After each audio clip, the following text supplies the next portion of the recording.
ሰላም ጤና ይስጥልን የተከበራችሁና የተወደዳችሁ በዓለም ዙሪያ የምትገኙ የጣና ቲቪ ተከታታይ ቤተሰቦቻችን የሰዓቱን የጣና ዜና መረጃና ዜና ትንታኔዎችን ይዘንላችሁ ቀርበናል። እስከ መጨረሻው አብራችሁ እንድትቆዩ አክብሮታዊ ግብዣችንን እያስቀደምን በቅድሚያም አበይቶችን እናቀርብላችኋለን።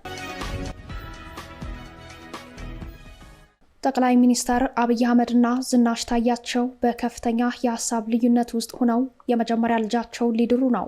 አብይ ከቅርብ ጊዜ ታሪካቸው አንጻር ለመጀመሪያ ጊዜ በሽምግልና የተረቱ መስለዋል። በቤተሰባዊ ሽምግልናው የኦህዴድ ነባር ሰዎች ታድመውበታል። ለመሆኑ የዲቦራ አብይ አህመድ እጮኛና አብይ ማህበራዊ መሰረቴ ይናጋብኛል ያሉበት ጉዳይ ምንድን ነው ለሚለው ዜናችን ምላሽ አለው። በወሎ ቤት አማራ፣ ጎጃምና ጎንደር ለሰዓታት የዘለቁ ውጊያዎች ውለዋል። በወሎ በአንድ አውደ ውጊያ ብቻ አንድ ሬጅመንት የሚገመት የብልጽግና ጦር ሞትና ቁስለኛ ሆነዋል። በጎንደር ለሰዓታት የባህር ዳር ጎንደር መንገድን ያዘጋ የዋና ጎዳና ውጊያ ተካሂደዋል። ባህር ዳር የከተማው አካል በሆነው የኤርፖርቱ አቅራቢያ የፋኖ ኃይሎች ልዩ ዘመቻ አድርገዋል። ወታደራዊ ካምፕ ላይ በሰነዘሩት ጥቃት ሞትና ቁስለኛ፣ ሰብአዊና ወታደራዊ ቁሳዊ ምርኮ አስመዝግበዋል። ይህንን ተከትሎ ለሁለት ቀናት የታቀደው ጣና ፎረም በመክፈቻው ቀን በደህንነት ስጋት ዛሬ አመሻሹን ተጠናቋል። ጉዳዩም ለአገዛዙ ሽንፈት ሆኗል። እነዚህንና ሌሎች የግንባር መረጃዎች በቅድመ ተከተላቸው ተሰናድተዋል። ሰዓታቸውን ጠብቀው ይቀርባሉ።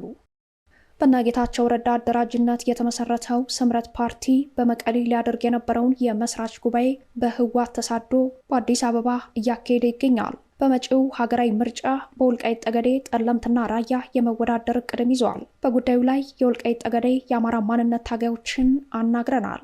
ዝርዝር መረጃውን ይዘን ቀርበናል። እነዚህንና ሌሎች የግንባር ሀገራዊና ቀጠናዊ መረጃዎችም ዜና ትንታኔዎችን ይዘናል። በድጋሚ አብራችሁን ቆዩ እያልን ወደ ዝርዝር መረጃዎቹ እናመራለን። በቅድሚያም የዕለቱ ልዩ መረጃችን ወደ ሆነው ጉዳይ እናመራለን። ጠቅላይ ሚኒስትር አብይ አህመድና ዝናሽ ታያቸው በከፍተኛ የሀሳብ ልዩነት ልጃቸውን ሊድሩ ነው።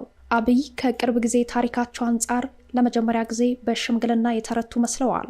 የሁለቱ ጥንዶች የመጀመሪያ ልጅ የሆነችው ዲቦራ አብይ አህመድ በራሷ ፍላጎትና ምርጫ የአፍሪካ ወርቅ ባለቤት ልጅ የሆነውን ወጣት ሙሴን ልታገባ እንደሆነ የጣና ምንጮች ያደረሱ መረጃ ያሳያል። እንዲያም ሆኖ አብይ ጋብቻው ማህበራዊ መሰረቴን ያናገዋል በሚል እምነት አልቀበልም ብለው ነበር የሚሉት የጣና ምንጮች በጉዳዩ ላይ ብርቱ ተቃውሞ ያቀረቡት ዝናሽ ታያቸው በኦህዴድ ነባር ሰው በኢጋዱ ዋና ጸሐፊ መሪነት የውስጥ ልመና የቀረበላቸው አብይ በቅድመ ሁኔታ ጋብቻውን ተቀብለውታል።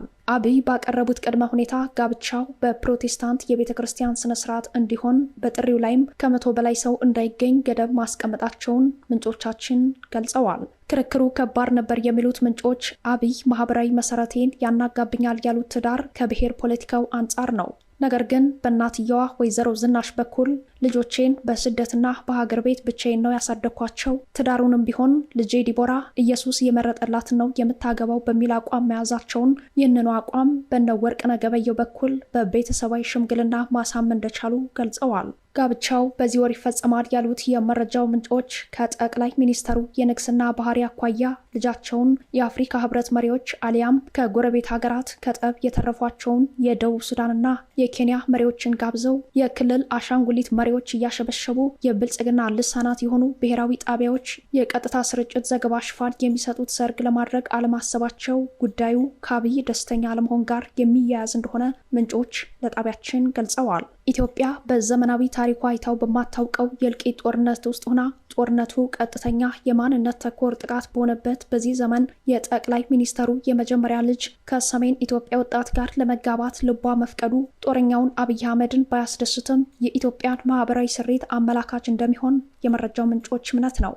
ቃሌ ሕግ ነው በሚል የሚታወቁት አብይ በዚህ ወር ይካሄዳል የተባለው የልጃቸው የቤተ ክርስቲያን ሕገ ጋብቻ ስነ ስርዓት ቃላቸው ባይከበርላቸውም ይገኛሉ ተብሎ ይጠበቃል። ይህም አብይ በቅርብ ጊዜ ታሪካቸው ለመጀመሪያ ጊዜ በሽምግልና የተረቱበት ሆነዋል። አዲሶቹ የ4 ኪሎ ቤተ መንግስት ፈራሚ የሆኑት ሰሜነኞቹ ጀነራል ጻድቃንና ጌታቸው ረዳ በስነ ስርዓቱ ላይ ይጠሩ አይጠሩ የታወቀ ነገር የለም። ሆኖም ከ100 ሰዎች የማይበልጡ ታዳሚዎች ይገኙበታል በተባለው የጋብቻ ስነ ስርዓት ከፖለቲካዊ ሁነቱ ይልቅ ቤተሰባዊ ሊባሉ የሚችሉ ሰዎች እንደሚታደሙበት ነው ምንጮች የጠቆሙት። አድማጭ ተመልካቾቻችን በመቀጠል ወደ ግንባር መረጃዎቻችን እናመራለን። በወሎ ቤት አማራና ጎንደር የውጊያ ቀጠናዎች የፋኖ ኃይሎች ድል ቀንቷቸዋል። በወሎ ቤት አማራ ምዕራባዊ ቀጠና በደላንታ ወረዳ ፀሐይ መውጫ ልዩ ስሙ ሐሙሲት በሚባል ቦታ ዛሬ ጥቅምት 14 ከሰዓት በኋላ አውደ ውጊያ በአገዛዙ ጦር ላይ ከባድ የሚባል ሰብአዊና ወታደራዊ ኪሳራ መድረሱ ታውቋል። አፋብሃ ምኒልክ ዕዝ በግንባር መረጃው እንዳለው ስልታዊ ስበት በማድረግ የአገዛዙን ሰራዊት ወደ ሞት ወረዳ ስቦ በማስገባት አንድ ሬጅመንት የሚገመት ጦሩን ሞትና ቁስለኛ ማድረግ እንደቻለ ውጊያውም ከ9 ሰዓት ተኩል እስከ 12 ሰዓት ተኩል ድረስ እንደዘለቀ አስታውቋል። የሰሜን ምስራቅ ዕዝ 801ኛ ኮር በምዕራባዊ የወሎ ቀጠናዎች ከሚንቀሳቀሱ 3 ክፍለ ጦሮች ውስጥ 2ቱ የሰው ኃይላቸው ተመናምኖ ማለቁን የሚጠቁሙት የግንባር መረጃዎች የዛሬው የደላንታ ወረዳ ውጊያ በርካታ ኃይሉን የገበረበት መሆኑን ገልጸዋል። ግማሽ ቀን በዘለቀ ውጊያ የቆሰሉትን በርካታ የሰራዊቱን አባላት በፓትሮል ወደ ወገል ጤና ጣቢያ ሲያመላልስ ማምሸቱም ታውቋል። ውጊያው የተካሄደበት ደላንታ ወረዳ ፀሐይ መውጫ ልዩ ስሙ ሐሙሲት የተሰኘው ገዢ መሬት በፋኖ ኃይሎች ቁጥጥር ስር እንደሚገኝም ታውቋል። በሌላ የግንባር መረጃ በጎንደር አዲስ ዘመን መስመር ውጊያ የተቀሰቀሰ ሲሆን በውጊያው ለሰዓታት የባህር ዳር ጎንደር መንገድ ተዘግቶ እንደነበር ታውቋል። አፋብሃ በላይ ዘለቀ ዕዝ ዳግማዊ ቴዎድሮስ ኮር የፋኖ ኃይሎች በመሩት በዚህ ውጊያ ዛሬ ጥቅምት 14 ቀን ከአዲስ ዘመን ተነስቶ አርኖ ጋርኖ ከተማ ለመግባት የሞከረው የአገዛዙ ጦር በፋኖ ኃይሎች ጸረ ማጥቃት ተከፍቶበት ለሰዓታት የቆየ ውጊያ ተካሂዷል። የአገዛዙ ጦር የህዝብ ተሽከርካሪን ተገና አድርጎ መምጣቱ ውጊያውን ከባድ አድርጎት ነበር ያሉት የግንባር መረጃው ምንጮች ውጊያው ወደ ጨበጣ እንደተቀየረ በአውደ ውጊያውም በርከት ያለ ሰብአዊና ወታደራዊ ቁሳዊ ንብረት መውደሙን ገልጸዋል። የእዙ የግንባር መረጃ በበኩሉ ሰሞኑን የጠላት ኃይል ሲቪል በመልበስ የህዝብ ተሽከርካሪን በመጠቀም ከአዲስ ዘመን እስከ እንፍራዝ ማክሰኝት ድረስ እየተንቀሳቀሰ መሰንበቱን በክትትላችን አረጋግጠናል ያለ ሲሆን ዛሬም ይህንን ቴክኒክ ተጠቅሞ ፋኖን ለማጥቃት ሲንቀሳቀስ በጸረ ማጥቃት ፈጣን እርምጃ ወስደናል ሲል አስታውቋል። የፋኖ ኃይሎች በባህር ዳር ኤርፖርት አጠገብ በሚገኝ ወታደራዊ ካምፕ ጥቃት አደረሱ። ጥቃቱ በ48 ሰዓታት ውስጥ ለሁለተኛ ጊዜ የተፈጸመ ነው። አፋብሃ ቴዎድሮስ ዕዝ 1ኛ ክፍለ ጦር አካል የሆኑት የፋኖ ኃይሎች ባህር ዳር ኤርፖርት ወገልሳ ቀበሌ በሚገኝ ወታደራዊ ካምፕ ላይ መብረቃዊ ጥቃት መፈጸማቸውን የገለጸው እዙ ኦፕሬሽኑ በባህር ዳር ከተማ በዛሬው ዕለት ለተከፈተው የጣና ፎረም መድረክ ስጋት ፈጥሯል። የፋኖ ኃይሎች በላይ ዘለቀ አውሮፕላን ማረፊያ ጎን ባለ ወታደራዊ ካምፕ ላይ ባደረሱት ጥቃት በወታደራዊ ካምፑ የነበሩ የአገዛዙ ጦር አባላትን ሙትና ቆስለኛ በማድረግ 3 ብሬን፣ 1 ስናይፐር መማረካቸውን በሰው ኃይል ምርኮ ደረጃ ደግሞ አንድ የሻለቃ ምክትል መሪ የሆነ የካምፑ ጠርናፊና 7 የሰራዊቱ አባላት እንደተማረኩ ታውቋል። የፋኖ ኃይሎች ባለፉት 48 ሰዓታት ውስጥ ለሁለተኛ ጊዜ በባህር ዳር ዙሪያ ጥቃት ያደረሱ ሲሆን የዛሬው ጥቃት የጣና ፎረም ተሳታፊዎች ከተለያየ የዓለማችን ክፍል ባህር ዳር በከተሙበት ጊዜ የተፈጸመ መሆኑ ልዩ ያደርገዋል። አድማጭ ተመልካቾቻችን ተጨማሪ የአውደ ውጊያ መረጃዎችን የግንባር ዘጋቢያችን ቀጥታ ከትግሉ ሜዳ እንደሚከተለው ያቀርብልናል። ሰላም ጤና ይስጥልን፣ እንደምን ዋላችሁ። ወደ ዕለቱ የግንባር መረጃዎቻችን እናመራለን። በጎጃም ትሊሊ ከተማ በድሮንና በሌሎች ከባባድ የጦር መሳሪያዎች ታገዘ ውጊያ ሲካሄድ ውሏል። ፋኖም የተጠናከረ ጸረ ማጥቃት እርምጃ በመውሰድ ድል መቀዳጀቱ ታውቋል። በአፋብሃ ምዕራብ አማራ ቀጠና አጼ ቴዎድሮስ ዕዝ ስር የሚገኘው የውጊያ ልምድ ያካበተው ጎጃም አገው ምድር ክፍለ ጦር ዛሬ ጥቅምት 14 2018 ዓ.ም ከንጋት ጀምሮ በትሊሊ ከተማ ውስጥ ዘልቆ በመግባት ባደረገው ተጋድሎ ታላቅ ድል መቀዳጀቱን ጣቢያችን ከዕዙ የግንባር መረጃዎችን አረጋግጧል። በከተማዋ ውስጥ የነበረው የነውረኛው ብልጽግና ቡድን ተላላኪ የሆኑት የምስራቅ ዕዝ ወታደሮችን መመከት የማይችሉ ከባድ ጥቃት የተሰነዘረባቸው ሲሆን በዚህም በርካቶች ሙትና ቁስለኛ ሆነዋል። በርካቶቹ ደግሞ እጃቸውን ለፋኖ ሰጥተዋል ሲሉ ነው የዕዙ ግንባር መረጃ ደረሰን። አገዛዙ ከእግረኛ ወታደሩ በተጨማሪም በከተማዋ ሰው አልባ አውሮፕላን ወይም ድሮን፣ ብረት ለበስ ታንክና ዙ23 እንዲሁም መድፍና ሞርታር አሰልፎ የፋኖን ጥቃት ለመመከት ሞክረዋል። በአንጻሩ የፋኖ ኃይሎች ድሮንና መድፍ ያልመከተውን የጸረ ማጥቃት እርምጃ ሲወስዱ መዋላቸው ታውቋል። የፋኖን ክንድ መቋቋም ያልቻለው የብልጽግና ጦር ከትሊሊ ከተማ በተጨማሪም ከትሊሊ በቅርብ ርቀት ላይ አሻፋ ላይ ተከታታይ ያለውን የድሮን አሰሳ ሲያደርግ መዋሉም ታውቋል። በተመሳሳይ በደብረ ማርቆስ ከተማ ዙሪያ በሚገኙ አካባቢዎችን ጨምሮ በጂጋ ከተማና በአካባቢው በወንዳሻ በፍኖተ ሰላም ዙሪያ በሚገኙ ገጠራማ መንደሮች፣ በትሊሊ ከተማ በአካባቢው በደንበጫ ወረዳ ዋር ተብሎ በሚጠራው አካባቢና በሌሎችም የጎጃም ቀጠናዎች ላይ ተከታታይ የሆነ የድሮን ቅኝት ሲያደርግ መዋሉን የግንባር መረጃው አረጋግጧል። በተመሳሳይ በወሎ ቤት አማራ በአምባሰል ተራሮችና በውጫሌ ዙሪያ ሲካሄድ በዋለው አውደ ውጊያ 100 አለቃን ጨምሮ ከ11 በላይ የአገዛዙ ሰራዊት መደምሰሳቸውን የአፋብሃ ምስራቅ አማራ ምኒልክ ዕዝ የልጅ ኢያሱ ኮር አስታውቋል። ድብል እና ጭሳ በተባሉ አካባቢዎች በዋለው አውደ ውጊያ ከ20 በላይ የሚኒሻ አባላትና 3 የመከላከያ አባላት ፋኖንም መቀላቀላቸው ታውቋል። በተያያዘ ዜና በጎንደር ትናንት ዛጎች ላይ ያገዛዙ ብልጽግና የድሮን ጥቃት ማድረሱ ይታወቃል። ይህን ተከትሎ እግረኛ ሰራዊቱን ወደ ዛጎች ከተማ ያስገባው የብርሃኑ ጁላ ጦር ጎንደር ጠቅላይ ግዛት እዝ በቆረጣ የክምር ድንጋይና የንፋስ መውጫ ከተሞችን ከበባ በመፈጸም መመለሻ ሳጥቶታል። ይህ ዘገባ ከተጠናቀረበት ሰዓት ድረስ በአካባቢው ከፍተኛ ውጥረት የነገሰ ሲሆን ወደ ዛጎች የተላከው ሰራዊትም አብዛኛው እየከዳ የአንበሳው ጋይንትና ራስ ጉና ክፍለ ጦሮችን እየተቀላቀለ መሆኑን ከቦታው ያገኘነው መረጃ ያመላክታል። ለተጠናቀሩት የግንባር መረጃዎች ተስፋዬ ልሳኑ ነኝ ከትግሉ ሜዳ። ስምረት ፓርቲ በመቀሌ ሊያደርግ የነበረውን የመስራች ጉባኤ በአዲስ አበባ እያካሄደ ይገኛል። በመጪው ሀገራዊ ምርጫ በወልቃይት ጠገዴ፣ ጠለምትና ራያ የመወዳደር እቅድም ይዟል። በነጌታቸው ረዳ የተቋቋመው ዲሞክራሲያዊ ስምረት ትግራይ ስምረት የተሰኘው ፓርቲ መስራች ጉባኤውን በመቀሌ ከተማ የማካሄድ እቅድ የነበረው ቢሆንም መቀሌ መግባት ባለመቻሉ ፓርቲው የመስራች ጉባኤውን በአዲስ አበባ ለማካሄድ መገደዱ ታውቋል። ፓርቲው መስራች ጉባኤውን ከትግራይ ውጪ እያካሄደ መሆኑ ተፈናቃዩ ፓርቲ የሚል ስያሜ አሰጥቶታል።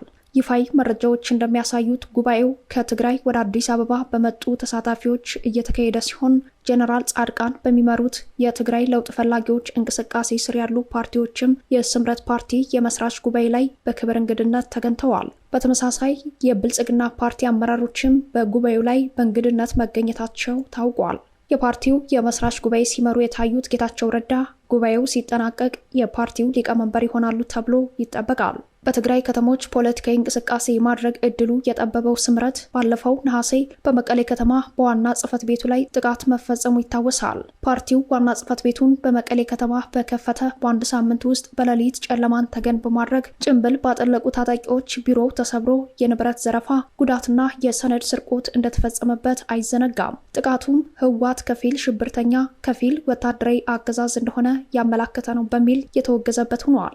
ፓርቲው ከዚህ ጊዜ ጀምሮ በህወሓት የፖለቲካና ወታደራዊ አመራሮች ዘንድ ብሔራዊ ጠላት ተብሎ የተፈረጀ ሲሆን በአሁኑ ሰዓት በትግራይ የፖለቲካ እንቅስቃሴ ማድረግ የሚችልበት እድል እንደሌለ ተመላክተዋል። ፓርቲው ከመቀሌ በተጨማሪ የፓርቲው አመራሮች ዋነኛ ማህበራዊ መሰረት ነው በሚባለው ደቡባዊ ምስራቅ ዞን ቅርንጫፍ ቢሮዎችን እከፍታለሁ ቢልም የፓርቲው አመራሮች በእነዚህ አካባቢዎች ህዝባዊ እምቢተኝነቶችን ከጀርባ በመምራት ላይ ናቸው በሚል በህወሓት ሰዎች የሚጠረጠሩ በመሆኑ እድሉ እንደማይኖራቸው የጉዳዩ ተከታታዮች እምነት ነው። በህወሓት የፖለቲካና ወታደራዊ አመራሮች ዘንድ በጠላትነት የተፈረጀው የጌታቸው ረዳ ፓርቲ መጪዎቹ ጊዜያትም በትግራይ መልካም ነገሮች የሚጠብቁት አይመስልም የሚሉት የጉዳዩ ተከታታዮች ከፓርቲው ስም ጋር አብሮ እየተነሳ ያለው የትግራይ ሰላም ኃይሎች የሚባለው የህወሓት ተፋላሚ ኃይል ወደ መቀሌ ካላስገባው በሰላማዊ መንገድ መንቀሳቀስ የሚችልበት እድል እንደሌለ ገልጸዋል። የጌታቸው ረዳ ፓርቲ አዲስ አበባ ላይ በነበረው የመጀመሪያ ስብሰባው ሌተናል ጻድቃን ገብረትንሳኤ መገኘታቸው ይታወሳል። በዛሬው የመስራች ጉባኤ ላይም ከፊት መስመር ታይተዋል። ጀነራሉ በአሁኑ የፓርቲው መስራች ጉባኤ ወደ አመራርነት ይምጡ አይምጡ እስካሁን የታወቀ ነገር የለም። ይህም ሆኖ ጻድቃን የድረ ህወሓት ትግራይ ወኪል የመሆን ፖለቲካዊ ፍላጎት ያላቸው በመሆኑ ራሳቸውን በአንድ ፓርቲ አመራር ሊገድቡ ይችላሉ ተብሎ አይጠበቅም። ይልቁንም የትግራይ ለውጥ ፈላጊዎች እንቅስቃሴ የሚል ስያሜ ያለውን የአራት ፓርቲዎችና ራሳቸውን ጨምሮ የሁለት ወታደራዊ አመራሮች ስብስብን በማቀናጀት በተጨማሪም በቀጣዩ ጦርነት ወታደራዊ ጉዳዮች ላይ የማተኮር ፍላጎት እንዳላቸው ምንጮች ጠቁመዋል። በሌላ በኩል ስምረት ፓርቲ በዛሬው የምስረታ ጉባኤው ራሱን ለሚቀጥለው ምርጫ ዝግጁ ማድረጉን፣ ዝግጅቱም የአማራ ታሪካዊ ርስት አካል በሆኑት በወልቃይት ጠገዴ፣ ጠለምትና ራያ ጭምር እንደሆነ የፓርቲው ውስጥ አዋቂዎች ገልጸዋል። ፓርቲው በጊዜ የፖለቲካ ፕሮግራሙ ላይ የአማራ ታሪካዊ ርስቶችን የትግራይ ግዛት በሚል አቋም የያዘባቸው ሲሆን መቀሌን መርገጥ ያልቻለው ስብስቡ ሁመራ ላይ ምርጫን እያለመ እንደሚገኝም መረጃዎች ጠቁመዋል። ጣቢያችን በጉዳዩ ላይ ያነጋገራቸው አንድ የወልቃይት ጠገዴ አማራ ማንነት አስመላሽ ኮሚቴ አመራር ህልም አይከለከልም ሲሉ ምላሻቸውን ሰጥተውናል። እነ ሽመልስ በሶማሌ አዲስ ወታደራዊ ስምሪት ሊሰጡ ነው ተባለ። የሽመልስ አብዲስ አስተዳደር አዲስ ወታደራዊ ኃይል ለማሰማራት ዝግጅት ማድረጉን የሚጠቁም መረጃ ወጥቷል። እንደ መረጃው ወታደራዊ ስምሪቱ በሶማሌ፣ በሞያሌ፣ በሐረር፣ በድሬዳዋና በተለያዩ ቀጠናዎች የሚሰጥ ሲሆን ዓላማውም የኦህዴድ ግዛት የማስፋፋትና የመጠቅለል ፕሮጀክት ማስፈጸም ነው ተብሏል። በጉዳዩ ላይ የወጣው መረጃ እንደሚያመላክተው የነ ሽመልስ አስተዳደር ባደረገው ወታደራዊ ግምገማ የኦሮሞ ልዩ ኃይል ከሶማሌ ልዩ ኃይል ጋር ተደጋጋሚ ውጊያ ማድረጉ በብልጽግና ፓርቲ ውስጣዊ አንድነት አደጋ ማምጣቱን በመገምገም በእጃዙር የትጥቅ ድጋፍ የሚያደርግለትን ኢመደበኛ ታጣቂ ኃይል በማዘጋጀት በተጠቀሱት ቦታዎች ላይ ስምሪት እንደሚሰጥ ነው። በመረጃው ላይ እንደተመለከተው በእነዚህ አካባቢዎች የሚሰማራው ኃይል ለወትሮ የሚታወቀው የኦሮሞ ልዩ ኃይል ሳይሆን ለጊዜው ስሙ ያልተጠቀሰ ግን ደግሞ ራሱን እንደ ኦነግ ሸኔ ነጻ አውጪ አድርጎ የሚገልጽ ቡድን ስለመሆኑ ነው። በኦህዴድ የተያዘው እቅድም በድሬዳዋና በሶማሌ ከ300 በላይ ቀበሌዎችን መጠቅለልን ግቡ ያደረገ ስለመሆኑ በመረጃው ተመላክተዋል። ይህ ፕሮጀክት በድሬዳዋ መጀመሩ የሚያወሱት የመረጃው ምንጮች ፕሮጀክቱን በማስፈጸም ላይ የሚገኙት የድሬዳዋ ከተማ አስተዳደር ከንቲባ አቶ ከድር ጁሃር ከመንግስት መዋቅር ውጭ የሆነ ታጣቂ ቡድን ማደራጀታቸውን አስታውሰዋል። በጅቡቲ መውጫና በድሬዳዋ ዙሪያ ባሉ የተለያዩ የገጠር ቀበሌዎች የሶማሌ ክልል ልዩ ኃይል አቶ ከድር ጁሃር ካደራጁት ታጣቂ ቡድን ጋር የተኩስ ልውውጥ ማድረጋቸውም አይዘነጋም። ይህንን ተከትሎ በድሬዳዋ ከተማ አቅራቢያ በሚገኙ አካባቢዎች ሲከሰቱ የነበሩ የጸጥታ መደፍረሶችን በኦነግ ሸኔ ማሳበቡ መቆም አለበት የሚል ጠንካራ ወቀሳ በሶማሌ ተወላጆች በኩል ቀርበዋል። በጉዳዩ ላይ የብልጽግና ፓርቲ ምክትል ሊቀመንበር አቶ አደም ፋራህና የገንዘብ ሚኒስተሩ አቶ አህመድ ሽዴ ባቀረቡት ክስ ከንቲባ ከድር ጁሃር ከድሬዳዋ ከተማ አስተዳደር የጸጥታ መዋቅር ውጪ ያደራጁት ታጣቂ ቡድን በድሬዳዋ ከተማ ዙሪያ ባሉ የገጠር ቀበሌዎች በሚፈጠሩ የጸጥታ መደፍረሶች ላይ ተሳትፎ አድርጓል ማለታቸው በብልጽግና ፓርቲ ውስጥ ከባድ አደጋ ሆኖ ታይተዋል።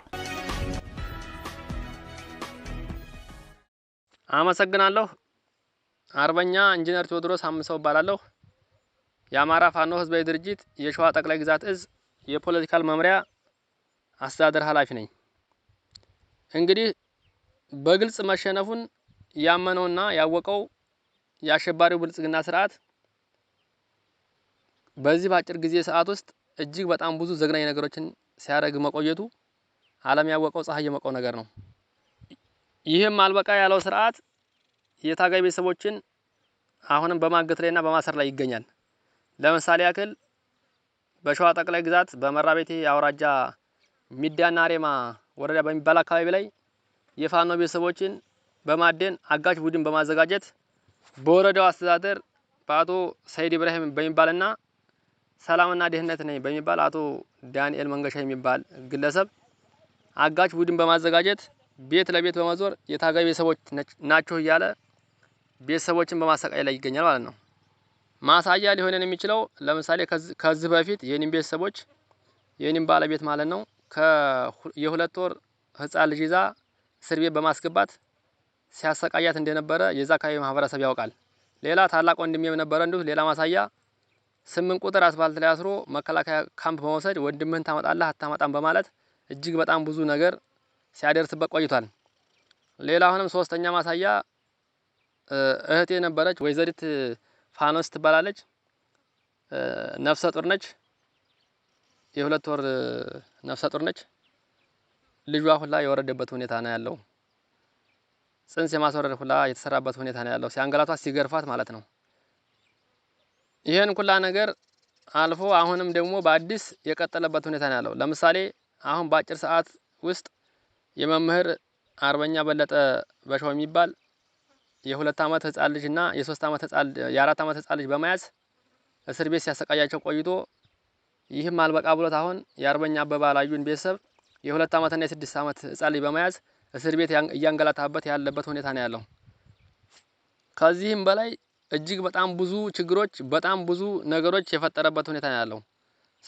ስለዚህ አሁንም እኔ ማሳሰብ የምፈልገው ነገር ሁሉም ማህበረሰብ ማወቅ ያለበት ነገር ቢኖር ይሄን ድርጊት በአስቸኳይ የማያቆም ተሆነ አጸፋችን ከዚህ የከፋ እንደሚሆን ማሳሰብ ፈልጋለሁ። አመሰግናለሁ። ክቡራትና ክቡራን ቤተሰቦቻችን ለምሽቱ የተሰናዱት መረጃዎቻችን የተከታተሏችኋቸውን ይመስሉ ነበር። አብራችሁን ስለቆያችሁ ልባዊ ምስጋናችን ይድረሳችሁ እያልን የጣና ቲቪ ወቅታዊ ዜናዎች፣ ትንታኔዎችና ልዩ ልዩ ፕሮግራሞች እንዲደርሷችሁ ቻናላችን ሰብስክራይብ በማድረግ ቤተሰብ ይሁኑ። በተሳትፎ የትግል ሚዲያው እንዲያጠናክሩ ጥሪያችንን እናቀርባለን። ጣና ሳተላይት ቲቪ ከሀቅ ጋር